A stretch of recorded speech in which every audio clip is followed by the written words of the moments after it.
Mga Dre, from Quezon City, yung mga nakapanood ng interview ko kay Sir John Lapid, galing po kami kaninang Quezon City, diretso tayo dito, umakyat tayo ng Baguio dahil kukumustahin natin, makikipagkwentuhan tayo sa isang veteranong karatista at manlalabas ng pelikulang Pilipino. Walang iba kundi si Mr. Tony Candelaria na mas kilala natin sa pangalang Ching Tong Chai. Napakarami nang nagre-request sa inyo mga Dre. Alam nyo ba na pangatlong pagkakataon na ito ng pag-akyat ko ng Baguio upang makapanayam si Mr. Ching. At sa pagkakataon na ito ay siguradong makikipagkwentuhan na tayo sa kanya. No? Nakausap na natin siya ng maayos. So I'm sure magiging masaya ang kwentuhan namin ngayon ni Mr. Ching Tong Chai at malalaman natin ang kwento ng kanyang buhay. Pero bago ang lahat mga Dre, pindutin ang subscribe button. Pakisuportahan naman po ang Rai TV YouTube channel upang umabot na tayo ng 500,000 followers. At syempre, pakipollow din po ang ating official TikTok account, Rai TV, at saka Rai TV DOS sa Facebook page. Maraming salamat mga Dre. Si Rai TV ang bahala. Nay Rai TV magtiwala. Lahat ng trivia niya'y pasok, hahanap-hanapin talaga. Wala kang magawa, pumunta ka na sa channel niya. Rai TV, Rai TV.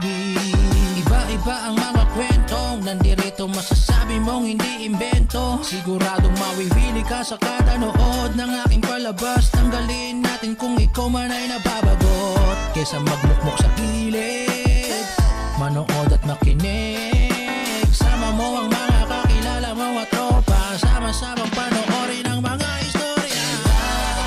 Rai TV ang bahala. Okay mga Dre, dito na tayo sa Baguio City.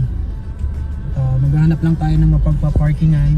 And then mamaya-maya akyat tayo kay Sir Ching dun sa kanyang restaurant. Ito na mga Dre, dito na tayo sa restaurant ni Sir Ching. Let's go!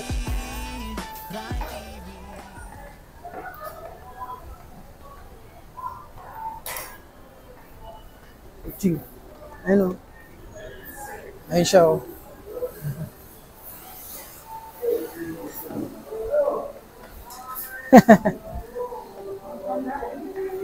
Hello Sir Ching, kumusta po kayo? Oo, okay lang. Ako po si Rai. Muna tayo.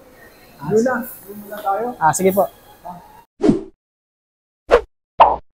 Sabi ko naman sa inyo mga Dre, lahat ng request ninyo pupuntahan natin. Pumunta tayo ng Bicol, Morong, Bataan at ngayon pinuntahan natin ang isang veteranong manlalabas ng pelikulang Pilipino at saka idol natin sa karate. Yan, walang iba kundi si Mr. Tony Candelaria na mas kilala natin si Mr. Ching Tong Chai. Sir, maraming salamat po sa pagpapaunlak ninyo sa amin. Sa wakas, nagkita na rin tayo. Ay, salamat din sa inyo. Una-una, papasalamat ako sa inyo at bumisita kayo dito sa restaurant ko, no? Pasensya na kayo na ilang beses kayo umakyat ng Baguio. Hindi naman tayo nakita-kita, no? Kasi sabi ko nga kanina, mga Dre, third time na namin to. Hindi namin ma-champuan si Sir. So, eto na yon. Talagang buti na lang talaga si Sir nag-reach out na tumulong na reach out sa amin at matuloy itong kwentuhan namin. Di ba po, Sir, no? Oo, maraming salamat din sa inyo. Thank you, Sir. At least, binibigyan mo buhay na yung mga dati artista. Siyempre po, fanatic po kami, Sir. At saka, Sir, unang-una sa lahat, no, para sa akalaman ng ating mga followers, pwede niyo po bang isalaysay sa amin yung kwento ng buhay naman ni Sir Ching Tong Chai? Yung bata ko, ang malaking problema sa akin is walang nag-guide sa akin. So, parang puro lakwatsa. Nag-aaral ko, pero wala yata pumasok sa utak ko, no? Opo. So, ang nangyayari nga, mahilig ako sa mga sports. Mga ganyan, doon ako na mas binigay ng atensyon. Yung kasi sa akin is traditional Kung Fu. Ang tinatawag natin ngayon is Wushu. Okay. So, ang kabuti naman ang traditional, ang training hindi katulad model, yung scientific and trained na katulad ngayon sa Wushu, ano? Okay po. Kami ay traditional. So, yung barrio importante kasi. More on barrio kasi athletic barrio ang ano. Huwag kang gumawa ng masasabang hakbang sa mga kapwa mo. Huwag na, para umakyat ka lang, apakan mo sa balikat ng kasama mo, yun ay bawal. Malalim yun, sir, ha? Ay, hindi naman. Medyo malalim. Pero yung ano po ba, yung pagpasok nyo sa pag-aaral ng Kung Fu, ito po ba ay hilig nyo talaga? Sa totoo lang, mahilig ako. Okay. Active pa rin ako. Hanggang medyo ngayon? active. Hanggang ngayon, actually, nasa Philippine Sports Commission ako. Hawak ko yung Philippine team. Wow. Philippine Wushu team. Wushu team. Philippine Sports Commission. Opo. Minsan-minsan nga, nagadala ko ng team na papunta sa ibang bansa na nagko-compete kami. Apo. Sa totoo lang, itong taon, nadala ko yung team doon sa Brunei. Wow. O ayon sa World Cup doon sa Shanghai. Tapos darating itong July, Asia Cup. Wow, ang galing. Yun ang Congratulations. Hanggang ngayon, busy-busy pa rin si sir, ha? Pero sir, ha? Di ba po, noong kabataan ninyo, nahilig kayo sa Kung Fu. Sabihin na natin kahit paano na-master niyo yung Kung Fu. Paano naman nakapasok sa mundo ng pelikula si Ching Tung Chai? Actually, dati, wala pa yung Philippine Sports Commission, ano? Apo. Wala pa. Kami ay kanya-kanya. Hindi katulad ngayon, may incentive, may mga ganyan. Okay. Kami mga traditional Wushu Kung Fu Training Center, kanya-kanya. Katulad, pag may laban kami sa ibang bansa, sariling bulsa yun. Walang support. Before. Okay. That's 1960s. Wow, 60s? Oo. Ayun ay pagkakataon na palagi kami, represent ng Philippine Chinese, lumalaban kami sa ibang bansa. Yung Philippine Chinese Chamber of Commerce, Youth Committee, gusto gumawa ng isang pelikula tungkol sa Philippine Chinese community, yung bang anong nangyayari sa Chinese community. Yung reality. So, hanap ng pwede sumama Okay. dito sa pelikula. No? Okay. Ang una-una, yung si ate ko. Ate ko ay napakasikat ng panahon na yun sa basketball. Na, ano yan. Actually, sa ate ko, kabatch ko. Okay. Oh, sa Philippine Chinese Cultural School. Mare, may kontrata siya sa mga Crispa o Toyota, may mga ganyan. Ano? O tsaka basketball. Siyempre. Kasi itong pelikula gagawin niya, ang pangalan Dragnet ay action. So that's the 1970s. Si Mayor Erap Estrada ang pumili. Okay. So ako napili sa theater ko. Apo. Kasi action eh. Opo. Sa totoo lang una, ayaw ko. Wala namang experience sa mga ganyan, no? Siyempre, inisip ko na sarili ko, yung tsura ko naman, paano ko may artista, no? Parang mali, ano? Kung bis ni Mayor Era noon, sumagot na rin ako, ano? Ayun. After itong Dragnet, parang nakakainganyo dito ang pelikula, no? Pare pumasok ka, mahirap pa lumabas eh.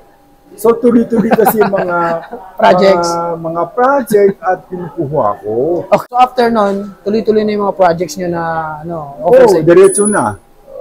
Most of them, puro action. Puro action.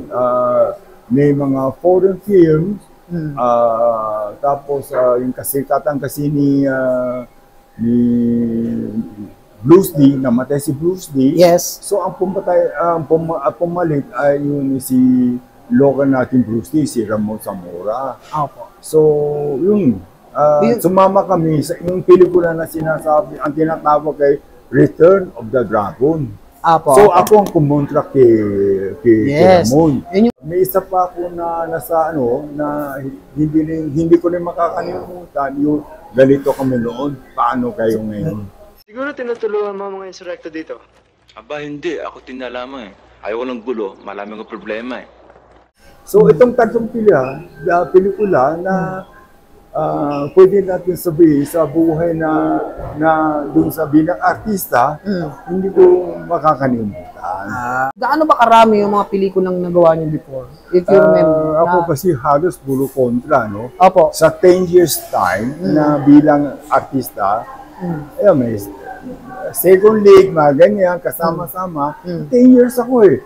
Mahaba din pala, no? Oo. So, sa totoo, hindi ko na mabilang kung ilan ang pelikula ko. Yan ang isang So, dumating ng 1981, Opo. naisip ko rin siguro tama na din. Naisip niyo na mag-retire na gano'n? Oo. Totally. Oo. Actually, ang daming nagsasabi sa akin, ang artista parehong athlete. Ang kasikatan mo, the most, 5 years ka lang eh. So ako naka 10 years na ako, no? Kaya sobra doon sa no? 5 years. So yun nga, yun nag-commit sa akin, akit ka na ng Baguio. Dito ka na, yung artista, iwanan mo na. Wala mangyayari sa buhay mo, di ba? Yes. Ensayo ko, 60s. Apo. So yeah, may mga tournaments abroad Yes. na ganyan, di-present na Philippine Chinese. Malaka-artista ko, 70s. Okay. So, Nagbisa ko ng 70s. Kung hindi ako nakakamali, yung draft niya is parang 71 eh.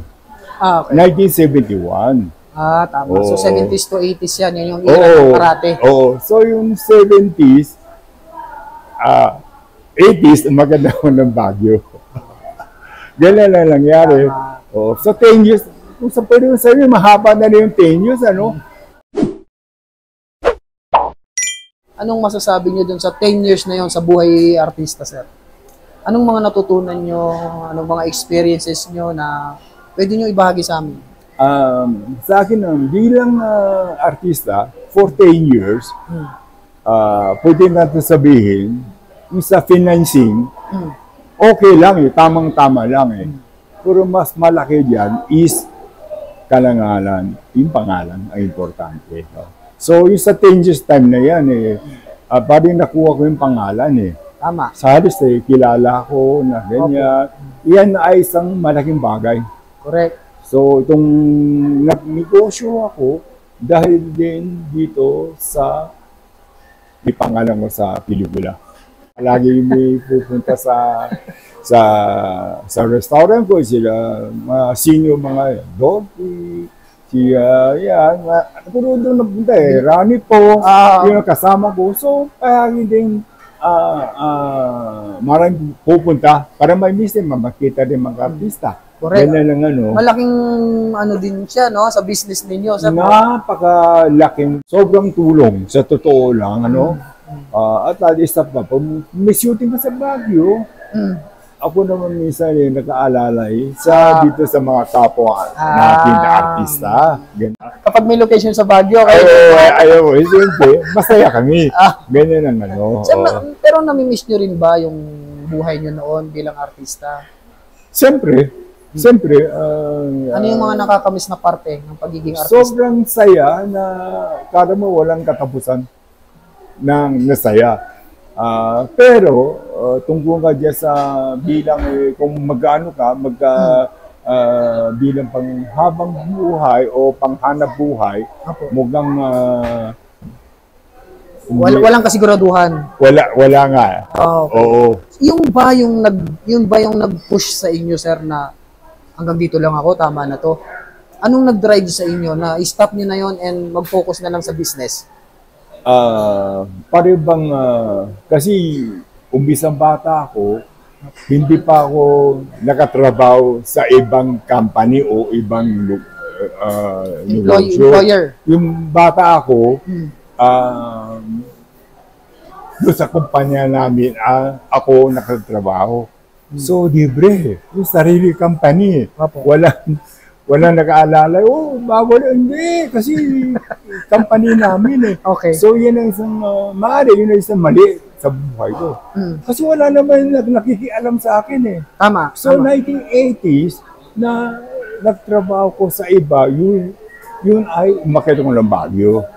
Siyempre, hindi aninya ko, hindi naman restaurant eh. Opo. So, nagtrabaho muna ako dito sa 4, 5, 6 restaurant for 1 year. Ibig sabihin, pag akyat nyo dito, hindi agad-agad kayo nagnegosyo. Nag-aral muna, Nag-work muna kayo. Oo, kasi hindi ko may linya restaurant eh. Tama po. So, doon ako nag-aral for 1 year.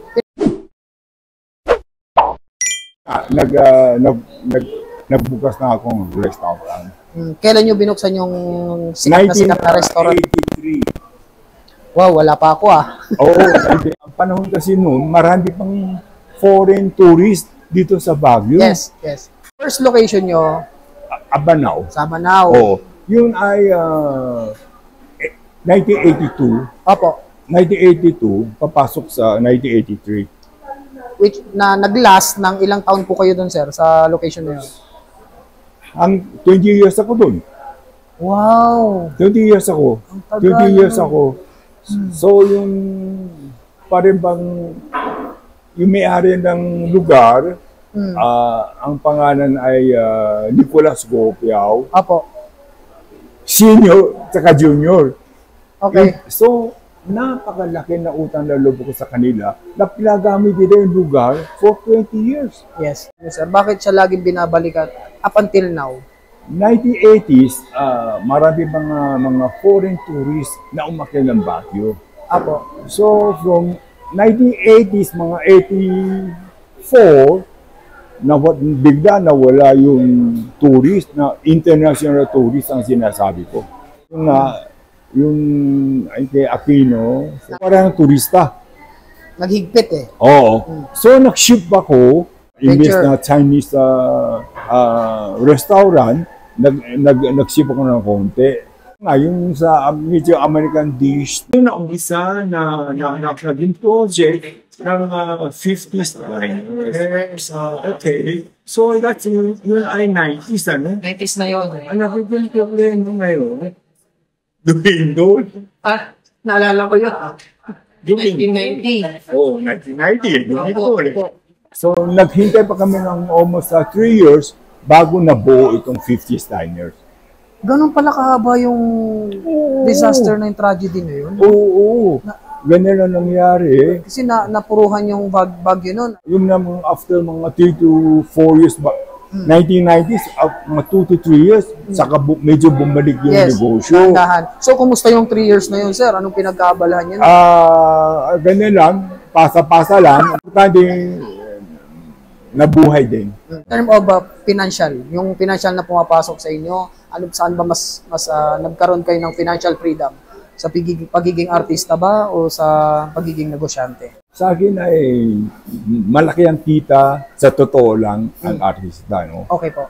Pero, walang hindi naman araw-araw yan. Okay. So, maaari, 3 months, may 5 na pelikula ka, 5 pelikula. Pero after yung 5 pelikula, Wala na. papahinga ka na ng mga 1 or 2 months. Opo. So, itong 1 or 2 months na yan, ay sa totoo lang, puro gastos yan. Yes. Kasi walang kung nasa shooting ka, walang gastos yan. Tama, diretso. tama. Pero kung for 2 months na diyan na minsan barkada, siyempre, puntahan nyo. Yun lang naman. So, ubus din yung mo. Malaki ang kita sana kung regular siyang laging meron. Oo. Alam mo, hindi naman kailangan yung sinasabi ganyan kalaki ang kita. Kung kahit na kalahati ang kita mo, tuloy-tuloy for 1 month, okay yun eh. Hindi eh. Tama. Diba? So, i-divide mo, hindi naman arawan eh. Hindi naman daily ang kita mo eh. Yes. Hindi katulad ng negosyo. Ang negosyo ay importante, may maintain mo yung income mo. So ang budget hindi masyadong malayo Yes. dun sa gastos mo. Ay isa pa, siyempre, hindi mo maiwasan, 1970s, may pamilya na ako. Apo. Ayun. Kaya ganun na lang ano. So kailangan yun natin, ang bata ay lumalaki. May mga magagaling na advisor. Ako naman nakikinig naman ako no. Ang WUSU ganun yan yung hawak ko itong WUSU Federation. Apo. Dito bilang presidente ng dito ng Luzon. Yes. Yung CAR. Mm. Hindi naman ako professional non-pro lang ako. Pero marami tumutulong sa akin ng professional. Yung mga suporta. Opo. Katulad itong mga colleges na itong mga tiga Baguio. Opo. Mga athletic director, tinutulungan lang niya ako. Binibigay ako ng advice na ganyan na dapat mong gawin.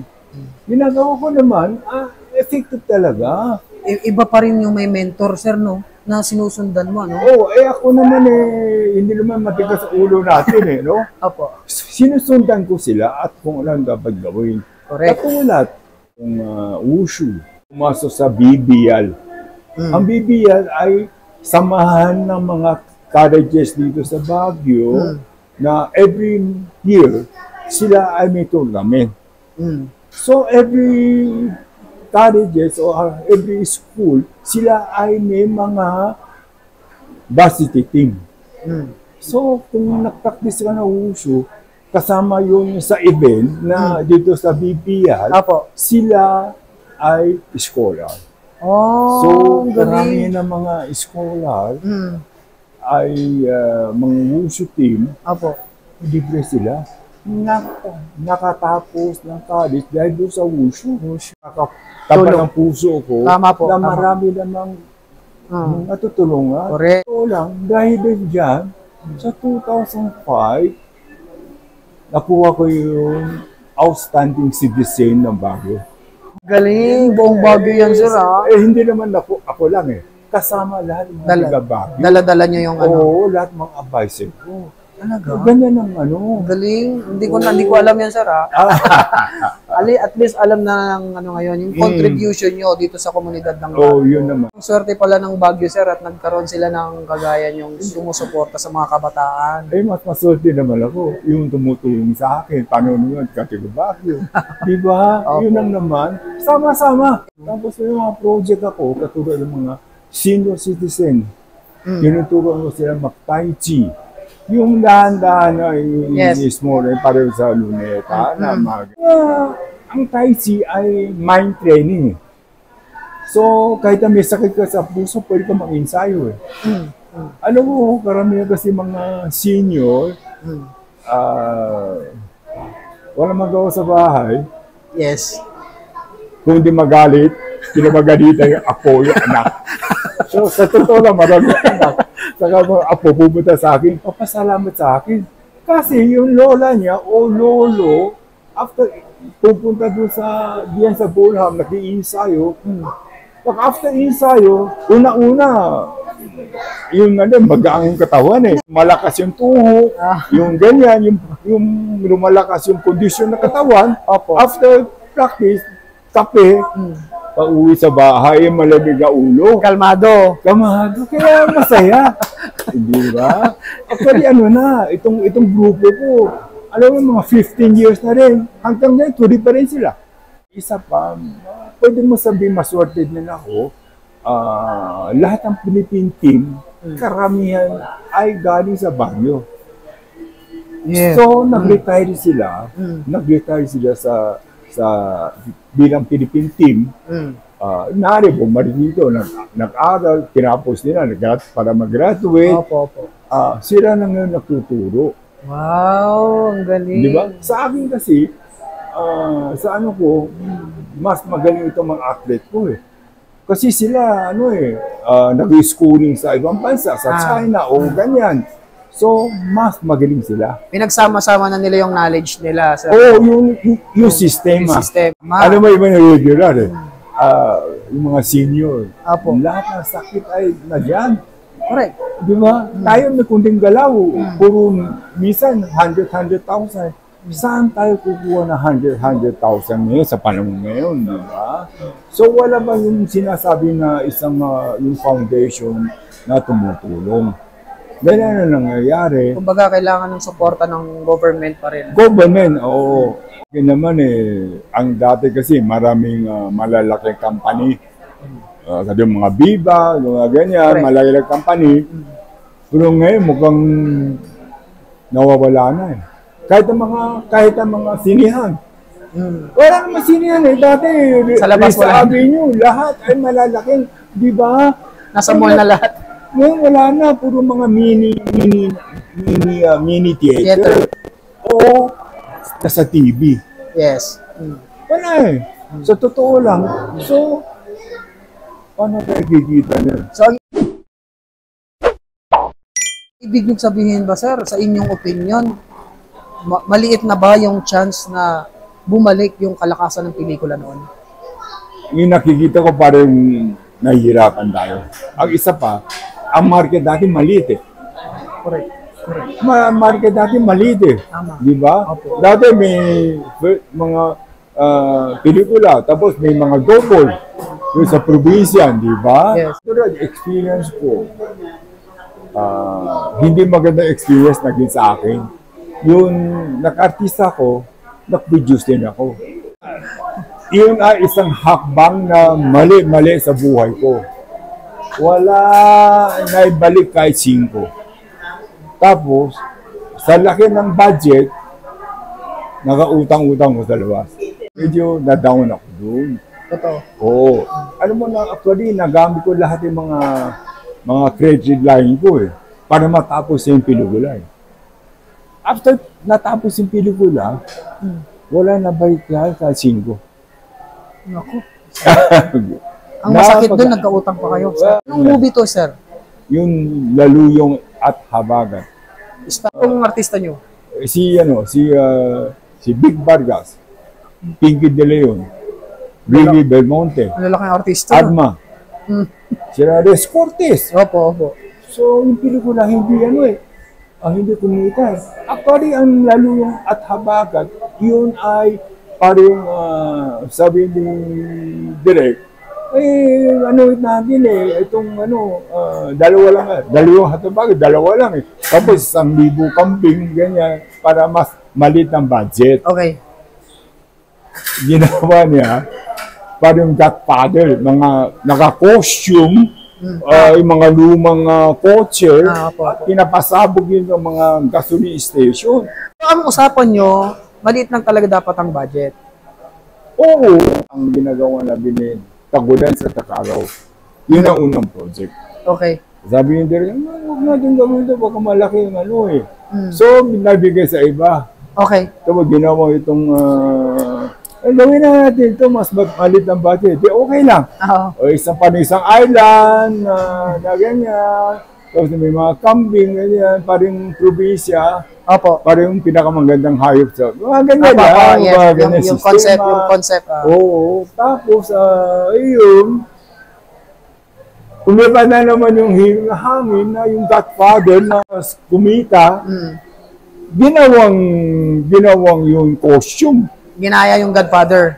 Ginawang yung Godfather, yung mga kotse na luma, yung mga ganyan.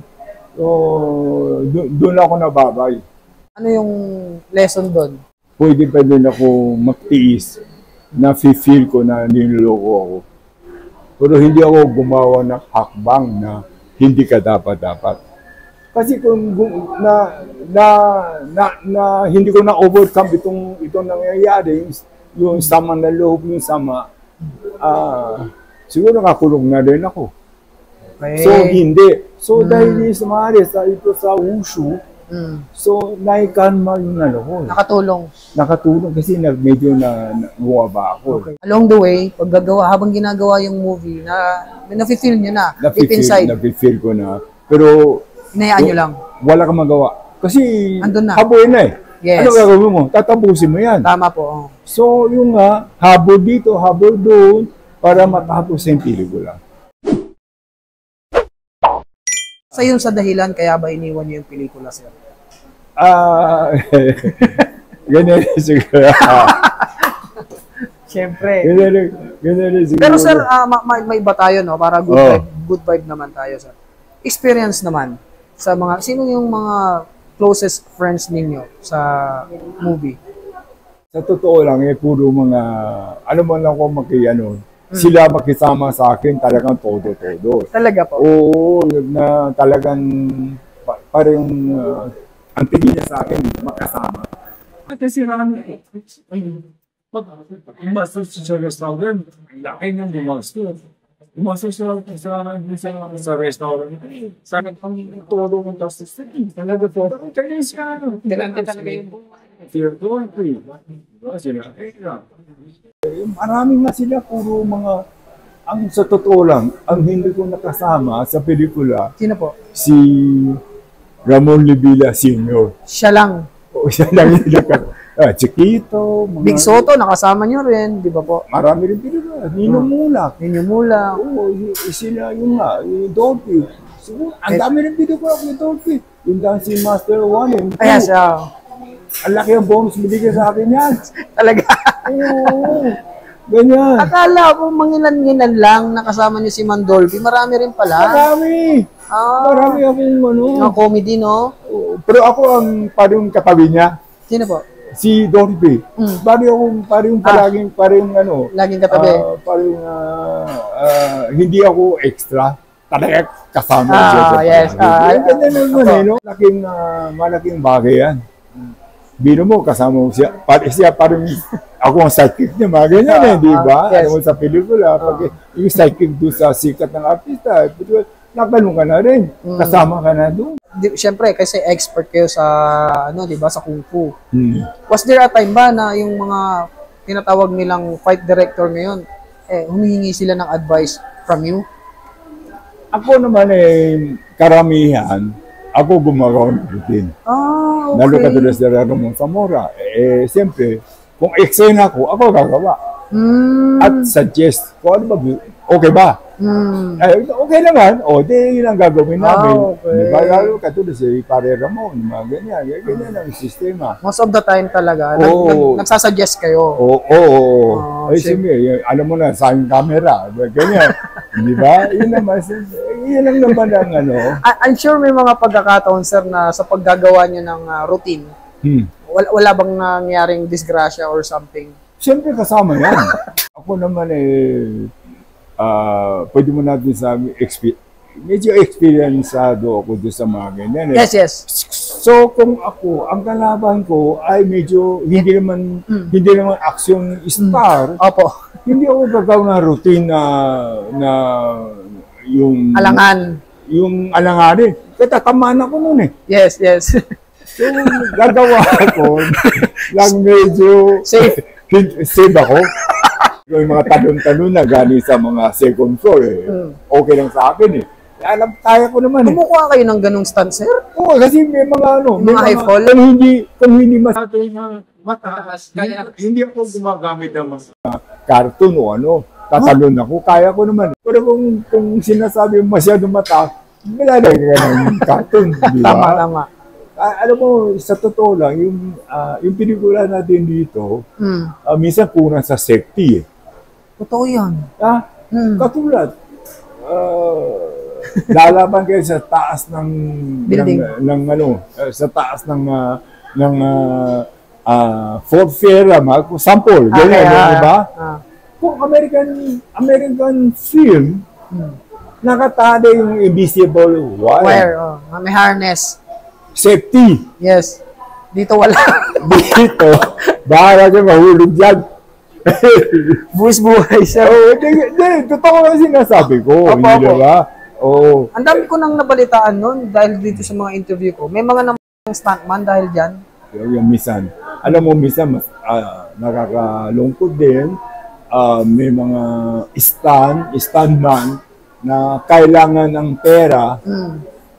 So tatalon siya kahit na hindi na kaya Kasi kailangan ng pera Yes. Kasi paki-stand yan di ba? Napipilitan. Pipilitan ang gagawin nila yan. Correct. Yan ang isang Tapos, nasaktan niya, ganyan. Kailangan ng pera. Paano? Minsan, may shooting kami doon sa South Expressway. Doon sa may yung sa Mitulay na sa taas. Ako. Yung Apo. may tali na invisible wire. Oh. Kung sa local ba, Foreign film po yun. foreign film na sinasabi ko. Safety talaga sila. Oo, safety sila.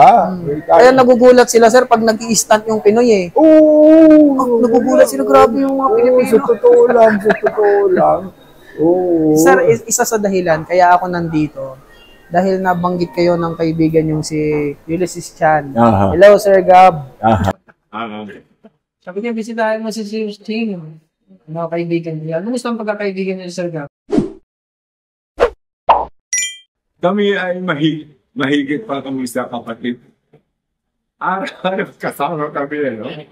So, hindi ba? Hindi maiwasan yung asaran. Palagi kami masaya. Yes. So, kahit na may problema, pag kami dalawa magkasama, parang walang problema. Parang wala lang. Oo, araw-araw yan. Super close pala kayo, no? Super, oo. Siyempre, ako naman siyempre, yung mga martial arts ako wushu ako So, sa pelikula, minsan kailangan yung mga form, mga forma. Yes. So, inaano ko naman siya. During that time, nung, di ba po, natira siya dito sa, sa Baguio? Hindi, kahit sa Manila pa. Sa Manila Oo, pa? pupuntang may sa Cultural Center, doon kami nag-iinsayo. Siya ay nakatira sa Cubao noon. Sinusundo ko siya, o minsan, nag-ano siya, nagubus o paano. Kaya pala, ang sabi niya sa akin, sir, napakalaki ng utang na loob niya sa inyo. Hindi naman, tayo naman Yun yung si sabi niya. Ulysses sobrang napakabait at marunong malingon. Yan ang importante sa tao, no? So, wala naman kung may share sa kanya, pero sa akin yung isa, marunong mag-ano ng utang na loob. May mga tao pag hindi babay ka na Ganyan Kung walang kailangan sa'yo, babay. Ganyan Siya ay hindi nakakalimutan na yung mga ganyan. Sarap naman nun. Oo. Nanonood dyan. Oo. Sir, I hope you don't mind, no? Ilang taon na po kayo ngayon, sir? Ayoko ko, 78 na ako. 78. Sir, anong sekreto? Bakit parang magkaedad lang tayo? Hindi naman.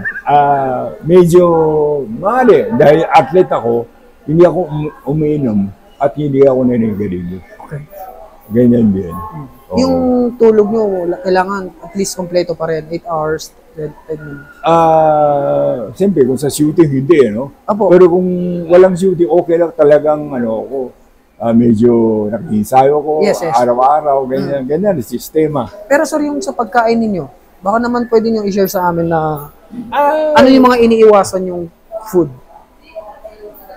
Wala naman, kasi naman ako Talaga? Minsan matigas na ulo natin, katulad bawal matamis, mahilig ko sa matamis. Diba? Ganyan Oo, gulay, ganyan. Kung naging ensayo pa. Hindi ka naman pwedeng walang po. Kailangan para may substantial. Kasi hihina ka pag hindi ka kumain ng mga ganyan. Mga big, kailangan yan Kailangan pa rin. Ganyan na naman ang Kailangan moderate lang. At your age, meron pa bang hindi nagagawa sa buhay o pinapangarap si Ching Tong Chai na gustong gawin? Sa akin, yung nangyayari sa akin ngayon, kontento na ako. Yung pamilya ko, yung importante, yung pamilya mo, anak, ganyan, katulad yung anak ng babae, nasa state, apo ko, 3, nasa state, misis ko nasa state din. Tapos ito, anak ko, kasama ko anak ko lalaki. Kasi dalawa, isang babae, isang lalaki lang, no? So, napaka-happy ako. Dahil mga buhay nila smooth. Ano mo sa US, may trabaho ka lang, okay ka na Yes. Oo. Dito naman, kahit ang sabihin mo, yung anak ko, sila ng mga manage, okay na sa akin yan. Di ba? So, buhay nila smooth Hindi ka tulad buhay ko, parang roller coaster, up and down Di ba? Yes. Mali, dahil din sa ugali. Opo. Dahil din sa ugali, gusto mo magkaibigan, ganyan. O, ganyan lang.